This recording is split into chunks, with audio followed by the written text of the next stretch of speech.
공인중개사 프로 교수 김영재입니다. 34회 중개사님들이 알아야 될 것들을 몇 가지 말씀드리겠습니다. 이제 34회 공인중개사가 배출되었습니다. 1985년 1회 공인중개사, 제가 시험 볼 때 1회 공인중개사 배출도 많이 되었지만 벌써 많은 세월이 흘렀습니다. 수십 년이 흘러 이제 34회까지 시험이 치러졌고 또 새로운 공인중개사가 배출되기에 이르렀습니다. 그래서 선배인 저로서는 여러분들 새로 배출되는 공인중개사님들에게 알아야 될 것, 준비해야 될 것들을 몇 가지를 말씀을 드리겠습니다. 우선 알고 가야 될 현 중개업체의 실태를 말씀드리겠습니다. 제가 한번 정리를 해봤는데요. 물론 여러분들이 잘 알고 계신 내용들도 있고 그렇지 않은 내용들도 있으니까 주의 깊이 들어보시고 어떻게 앞으로 처신해야 될지, 어떻게 대비하고 준비해야 될지를 알으셨다면 저로서는 영광이 되겠습니다. 첫 번째로 알고 가야 할 중개업계 실태는 세계 경기 침체로 인한 부동산 업계의 부정적인 경향입니다. 잘 아시다시피 지금 고금리로 인해서 대출받아 부동산을 매입하기가 상당히 힘들게 됐습니다. 세계적인 경기 침체가 부정적이어서 역시 해외나 미국이나 또는 우리 한국도 역시 고금리에 시달리고 있습니다. 그러다 보니 부동산을 살 수 있는 수요가 위축되어 있는 건 우리 중개업계도 어쩔 수가 없는 현실입니다. 피할 수 없는 현실이 되어버리고 있습니다. 물론 내년 경기는 밝아지리라는 생각을 하고 있지만 그렇게 녹록지 않은 상태에서 세계적인 경기 침체가 우리에게 영향을 주고 있다고 볼 수 있습니다. 두 번째는 공인중개사 수급조절 무관심 속에 중개업소가 난립하고 있다는 것입니다. 34회 공인중개사가 배출되면 공인중개사 50만 이상의 시대가 되는 것입니다. 현재 제가 보기에는 개업공인중개사가 12만 명 정도, 약 12만 명 정도, 소속공인중개사 한 3만 정도, 그 다음에 중개보조원은 통계치가 없을 정도로 인원이 엄청 많습니다. 현재 종사하고 있는 사람들만 해도 20만 명 가까이 됩니다. 그런데 또 대기 수요가 많죠. 공인중개사 자격증 가진 사람들은 언제든지 중개업에 진입하려고 노력을 하고 있습니다. 이렇게 공인중개사가 늘어나고 중개업소가 난립하면 서비스의 질은 떨어지고 전문가로서의 중개의뢰 고객의 신뢰가 떨어질 수 있습니다.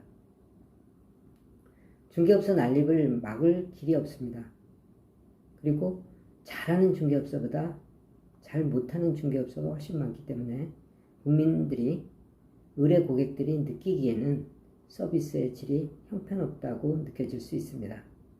그것은 준비가 잘 된 중개업소보다 준비가 안 된 중개업소가 더 많기 때문에 어쩔 수 없이 느끼는 심정이라고 할 수 있습니다. 세 번째는 중개업계 과다 경쟁으로 인한 서비스의 질이 떨어지고 있습니다. 과다 경쟁이 될 수밖에 없죠. 지금 절대평가다, 상대평가다 해서 합격자 수를 줄이려고 하고 있는데 상대평가 한다고만 하고 있는데 실제로 시행은 안 되고 있습니다. 이러다 보니 반값 중개수수료를 내세우는 사람이 있는가 하면 또 영세할 수밖에 없는 이런 중개사무소의 구조를 지니게 됩니다. 그러다 보니 자본과 규모를 동반하는 대기업이 중개업계에 진출하고 있습니다. 소위 말하는 반값 수수료를 내세우며 큰 저항 없이 중개업계에 진출하고 있는 것입니다. 소위 프로테크 기업이라는 명분으로 앱을 만들어서 중개업계에 진입하고 있습니다. 이러한 대기업의 진출은 우리 중개업계에 큰 위험이 되고 있는 것은 사실입니다. 그러다 보니 고객들은 중개수수료가 싸고 또 양질의 서비스를 제공하는 대기업을 선호할 수도 있습니다. 이러한 것들이 영세한 1층 부동산에게는 타격이 될 수 있는 것입니다. 네 번째로 부동산 가격이 너무 고가여서 부동산 거래 감소 현상이 나타납니다. 지금 서울 같은 경우는 평균 10억이라고 하죠. 지방 같은 경우는 평균 5억이라고 합니다. 그렇다면 이러한 매매가가 높아질수록 거래가 적을 수밖에 없죠. 뭐 3, 40억, 2, 30억 하는 데는 1년에 손으로 꼽을 정도로 거래가 되니까요. 이제 1억에서 3억 정도 됐을 때는 거래가 많이 됐었습니다. 뭐 10년 전, 20년 전. 그런데 지금은 거래가 중개업소는 가보면 많은데 거래는 한산합니다. 더구나 계약갱신 청구권을 4년으로 하는 주택임대차보호법 개정됐죠. 개정돼서 3년 전에 개정이 됐는데 계약기간을 4년 이상으로 하다 보니 뭐 전월세도 상대적으로 줄어듭니다. 또 최근에는 전세 사기, 깡통 전세의 영향으로 어떻게 됩니까? 다세대, 다가구 이런 주택들이 거래가 한산해졌습니다. 아니 어떤 지역에 따라서는 거래 절벽도 있습니다. 그러다 보니 매매도 잘 안 되고 전월세도 잘 안 되고 하는 기현상이 벌어지고 있습니다. 그래서 이런 상황에서 여러분들이 중개업을 하셔야 된다는 사실을 알고 계십시오. 그 다음에 다섯 번째는 공인중개사에 대한 규제 강화가 중개활동의 위축 요인이 된다고 생각합니다.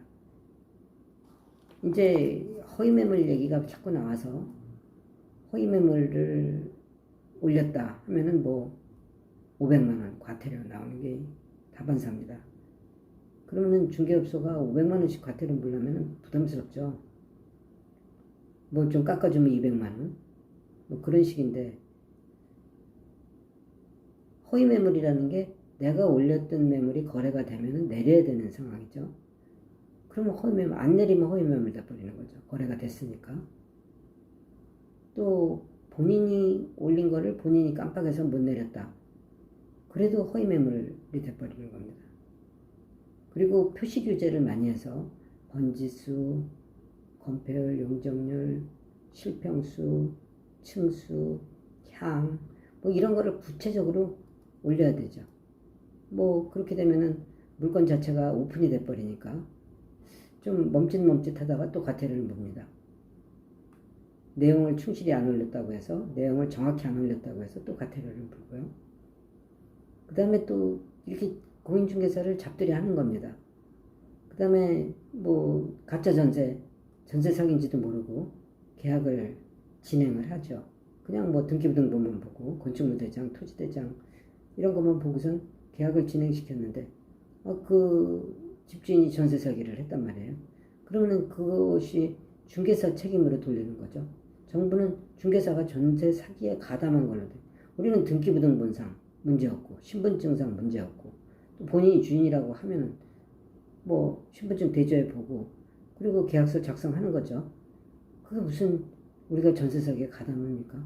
근데 그 사람이 나쁜 목적으로 매매로 해서 다른 사람에게 넘겨서 그 전세금을 가지고 튀어버린다든지 그러면 전세 사기가 되는 거잖아요. 우리는 그걸 어떻게 감당을 합니까? 여러 가지로 중개사들이 불리하게 자꾸 몰고 가고 정부의 잘못을 중개사들한테 책임만 지고 또 우리가 뭐 법이 개정돼서 이번에 물건을 보여줄 때 나는 개업공인중개사입니다. 소속입니다. 중개보조원입니다. 그것도 안 알려주면 500만 원 이하의 과태료를 물어야 되는데 물건 보러 가서 뭐 그거부터 얘기합니까? 뭐 자꾸 그걸 의식을 해야 되는 거예요. 아, 저거 개업공인중개사입니다. 저거 소속공인중개사입니다. 저거 중개보조원입니다. 그런 얘기를 안 해도 뭐 부동산 근무하면 당연히 셋 중에 하나겠죠. 그런데 그거를 또 안 하면 과태료 500만 원이라니까 아주 중개사들이 스트레스를 받아가지고 이거는 권한보다는 의무가 많으니까 중개사들이 아주 사기가 저하되어 있습니다. 정부의 무능한 부동산 대책을 우리 중개업자한테 다 미루는 그런 풍토가 우리는 씁쓸한 맛을 느껴야 합니다. 여섯 번째로 공인중개사 사무소는 권리금 변동이 없고요. 취업도 제한되어 있습니다. 이제 여러분들이 창업을 하시려면 이제 현장을 많이 돌아다녀서 발품을 팔게 되는데요. 발품을 팔아보면 권리금이 의외로 높다는 걸 알 수 있습니다. 의외로 높은 정도가 아니라 이거는 말이 안 된다는 생각이 듭니다. 뭐 5천, 7천, 1억, 3억도 있죠. 물론 이제 좀 뒷골목에 뭐 주택가 같은 경우는 1,500도 있습니다. 1,000이나 500. 그러나 전반적으로 볼 때 좀 비싸다. 이런 느낌도 들고 또 월세가 또 장난이 아닌 거예요.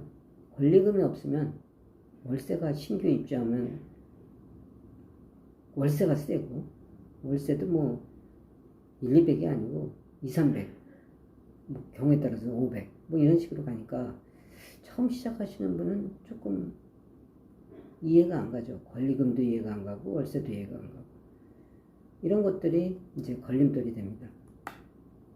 그 다음에 취업도 보면 45세 아니면 사람이 아닌가요?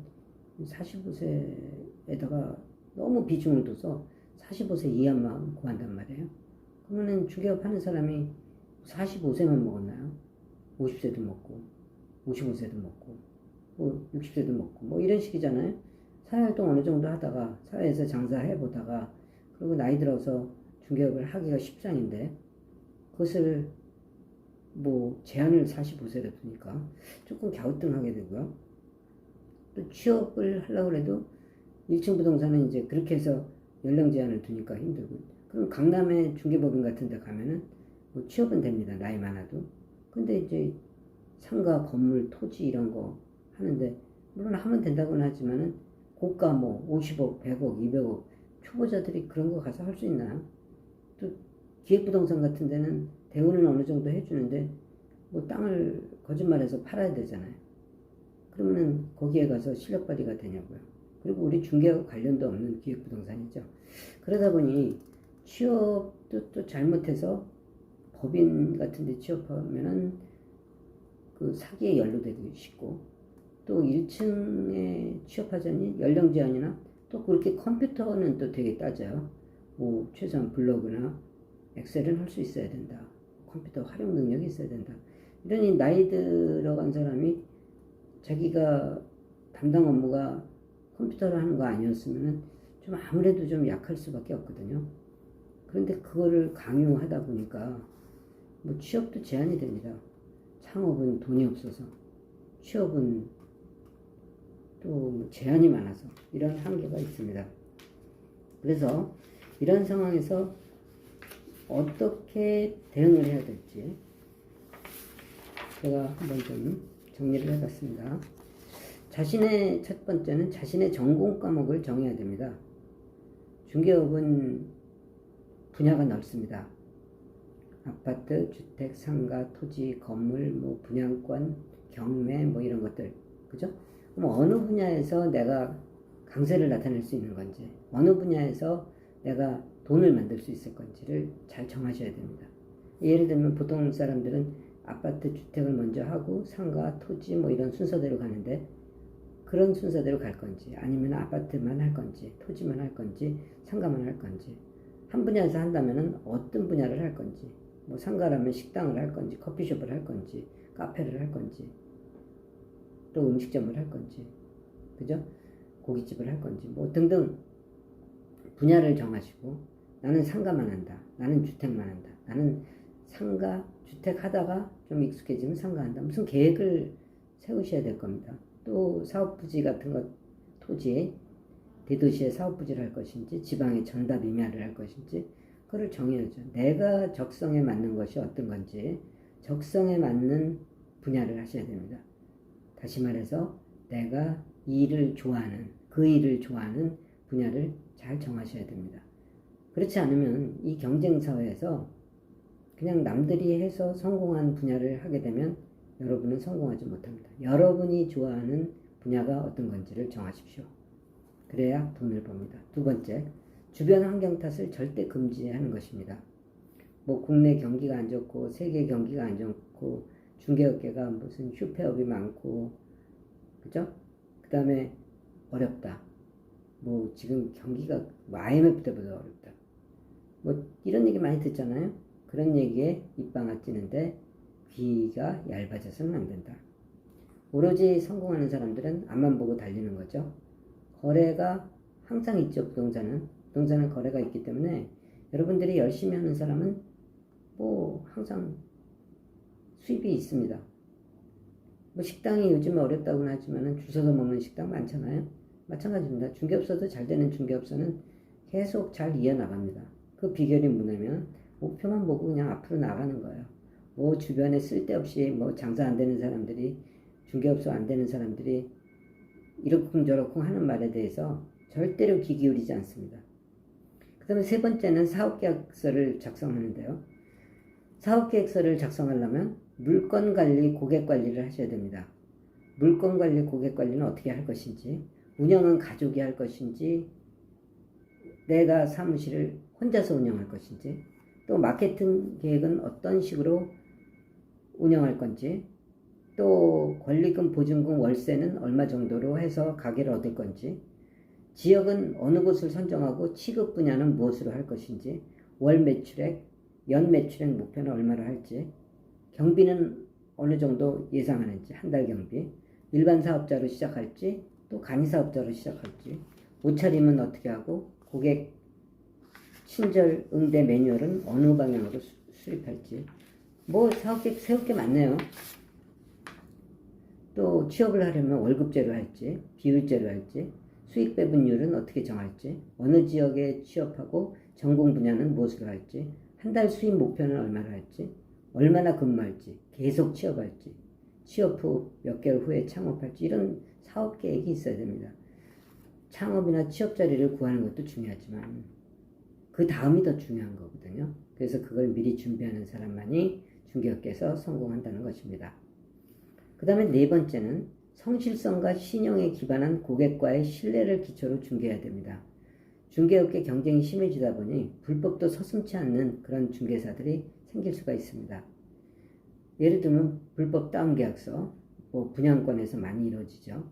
뭐 또 토지 거래, 지방 토지 거래에서도 이루어질 수 있습니다. 그 다음에 순가계약, 인정작업이죠. 얼마만 내 손에 쥐어다오. 그 이상은 네가 뭐 수수료를 챙겨라. 뭐 이런 것들입니다. 그런 순가계약, 인정작업, 또 믿음기전매. 뭐 이름을 일단 잡아놨다가 다른 사람한테 등기하지 않고 일정한 수익을 내고 파는 거죠. 이런 것들에 중개사가 개입이 돼서 수수료를 좀 많이 받고 중개를 할 그런 그 유혹이 있습니다. 유혹이. 그렇게 되면 불법적인 중개로 돈을 크게 벌 수가 있는데요. 솔직히 빌라 분양하는 거 그거 2, 3천씩, 1,000씩 주는 사례가 많았죠. 그게 바로 전세 사기였습니다. 그래서 반드시 불법적인 데는 큰 돈이 따르죠. 그래서 여러분들이 조심해야 됩니다. 그 다음에 돈 많이 버는데 다소 시간이 소요됨을 인정해야 됩니다. 중개업을 창업하는 거나 취업하는 것도 힘들지만 실제로 돈 벌어서 계약다운 계약을 하려면 3개월 내지 6개월은 걸립니다. 뭐 그 정도는 마음을 비울 생각을 하셔야죠. 물론 조그만 것들은 뭐 1, 2개월에도 생기지만은 계약다운 계약은 시간이 필요한 것입니다. 그래서 느긋한 마음으로 내 맡은 일을 하나하나 해나가기 시작하면 어느 순간에 큰 계약은 만들어지는 것입니다. 그래서 우선은 신뢰와 신용에 기반한 고객을 확보하고 끊임없이 노력하는, 손님 없다고 그냥 사무실에서 시간 보내고 이런 거는 없으시고 계획적으로 항상 준비하는 태도를 보내시기 바랍니다. 마지막으로 부동산 컴퓨터 활용 능력을 배양할 필요가 대두됩니다. 우선 물건 정리를 위해서는 엑셀, 또 브리핑 자료를 위해서는 파워포인트, 또 블로그를 활용하고 유튜브나 드론이나 360도 카메라 같은 것들을 활용할 수 있어야 됩니다. 그리고 인터넷 매물을 과태료 처분 안 받도록 올리는 방법도 알아야 되고, 또 인터넷에서 상위에 노출되는 방법도 알아야 될 것이고, 또 내 중개업소 사이트가 홍보할 수 있는 그런 여러 가지 방안들도 알아봐야 될 것입니다. 이와 같이 컴퓨터 단순히 검색 기능이 아니라 활용 능력까지 키워야 되는 우리의 현실입니다. 그런데 중개업소를 그냥 기분에 따라서 창업하고 기분에 따라서 취업하고 그러고 앉아서 뭐 할 겁니까? 그리고 수입이 안 된다고 그러면 또 폐업하고 휴업하고 지금 중개업소들이 이런 일들을 반복하고 있는 것입니다. 뭔가 좀 체계적이고 준비하고 그리고 창업이나 취업한 후에도 끊임없이 노력하지 않으면 이 경쟁사에서는 자기 몫이 없는 것이고 또 자기가 좋아하는 분야를 하지 않으면 흥미가 없기 때문에 추진력이 없습니다. 그래서 여러분들이 중개업을 해서 여러분들이 밥을 먹고 산다, 돈을 번다, 성공했다 이런 얘기 들으려면 철저한 준비 또 철저한 사업계획 이런 것들이 있고 끊임없이 앞을 향해 노력하는 성공하는 마인드를 가질 필요가 있겠습니다. 오늘 장시간 강의를 청취해 주셔서 감사합니다. 제가 34회 중개사 최종 합격자 여러분에게 하시고 싶은 말씀을 요약해 드렸습니다. 감사합니다. 꼭 성공하시고 중개업계에서 만나 뵙기를 바라겠습니다. 감사합니다.